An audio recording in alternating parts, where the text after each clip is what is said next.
Well, hello again to all the boys and girls out there in YouTube land watching. Georgia Beer Reviews back at you today with another one. And what I'm looking at is the Abita Purple Haze.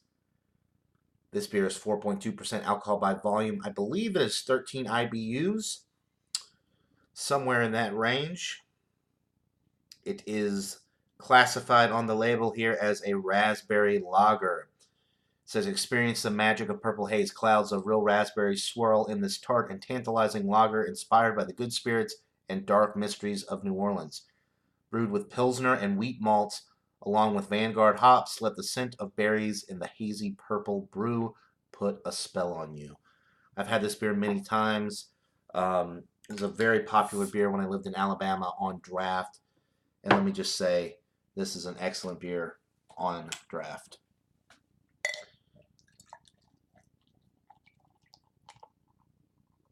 A nice hazy brew, a lot of head building up there,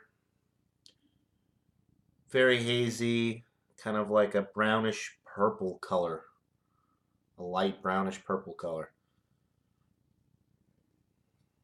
This is a wheat beer.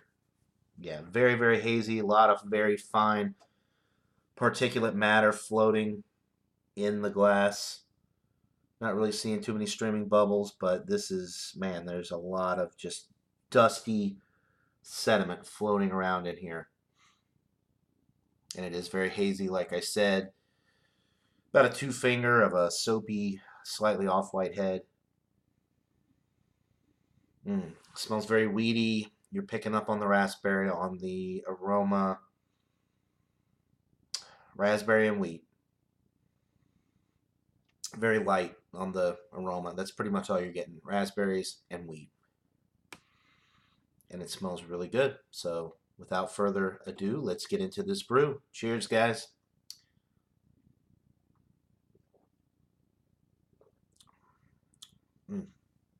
Yep, just like I remembered. Weedy. Very weedy. Very bready. You're getting the nice raspberry notes. It's super light bodied. It's crisp. The carbonation is light to medium. Mouth feels light. Finish crisp, clean, refreshing. Pretty dry.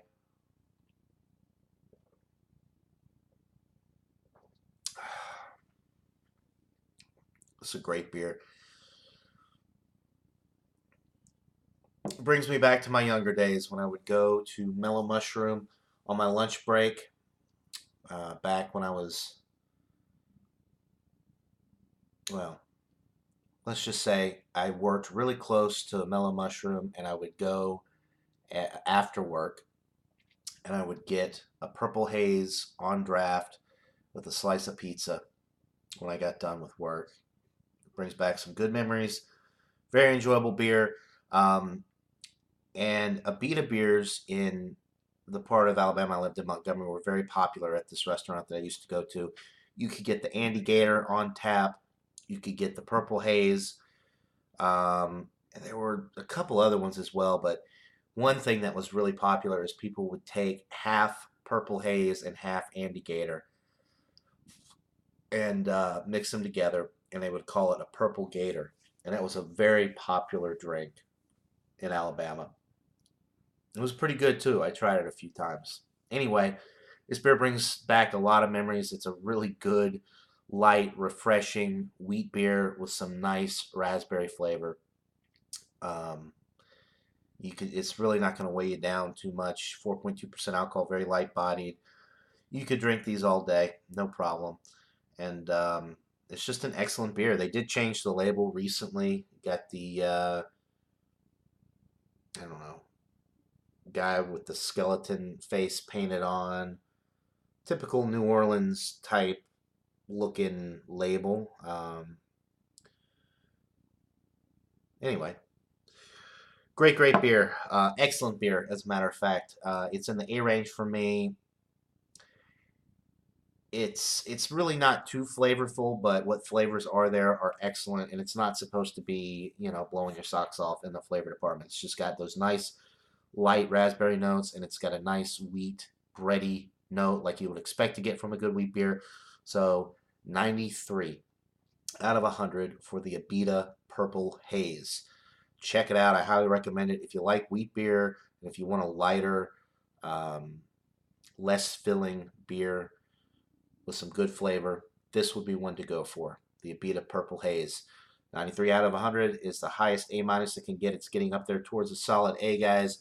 An excellent wheat beer. That'll do it for this beer review. Hope you're all having a great day. And until next time, everyone, cheers.